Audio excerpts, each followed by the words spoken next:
KiloWatts for Humanity is a volunteer group that kind of spawned out of Seattle U and local Puget Sound engineers, primarily kind of out of Engineers Without Borders, and some from Professionals Without Borders here at SU and students here at SU, and it's a group that came together to work on electrification projects in less economically developed communities around the world.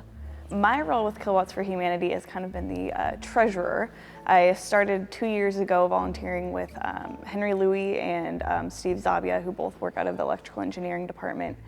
That kind of led me into working with the business team when we were working on these projects, where we're creating small sustainable businesses that are putting in at an energy kiosk. It's about a year-long process to do a project where we start with an assessment trip.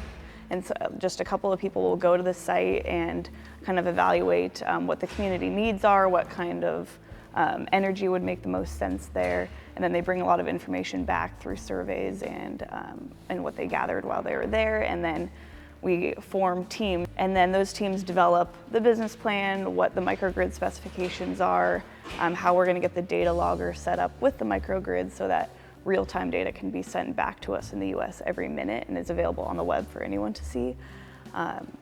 And then it's about 6 months after the assessment trip that we aim to have the implementation trip. But we're there kind of overseeing the commissioning of it, training the manager that we hire while we're there, and the technical aspects, and we just kind of help in any way that we can to get the system up and running. And it's about a week's time that we're there putting that in. Zambia was installed about a month ago. We finished up there.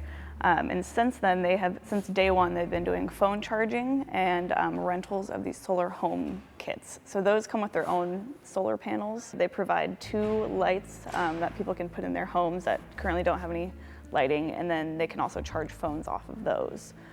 So they've got that business going on right now. We're gonna have some bigger portable battery kits coming in that will be able to provide enough electricity for radios and shavers and TVs. And so there's either solar or wind or whatever renewable energy is applicable to that location. That becomes the site of the business. We're hoping to make the kiosk more of a destination in that community where people can go and get the basic grocery needs like sugar and salt and bread. There could also be haircutting services there because shavers will be available once we get the battery kits.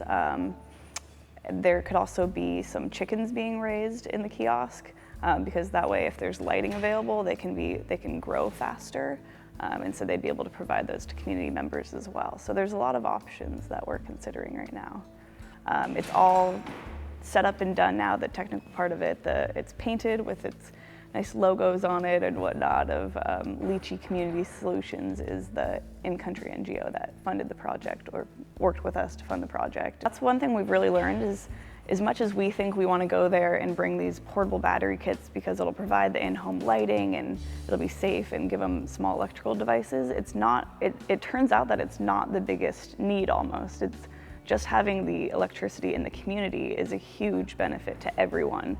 And so it's leveraging what can be most beneficial to the most members of the community. And so yeah, we've learned a lot and we're taking that into consideration for future projects of, okay, how many battery kits do we really want to have here, and what does this specific community need and what can we do for them? We're definitely looking for volunteers of any kind. We have a lot of engineers, which we are happy to have on board. We definitely would love to have more business students involved in our projects. A huge component of all of this is creating a sustainable business. And so we'd love to have more business students, humanities, arts. We can put people to use in so many ways.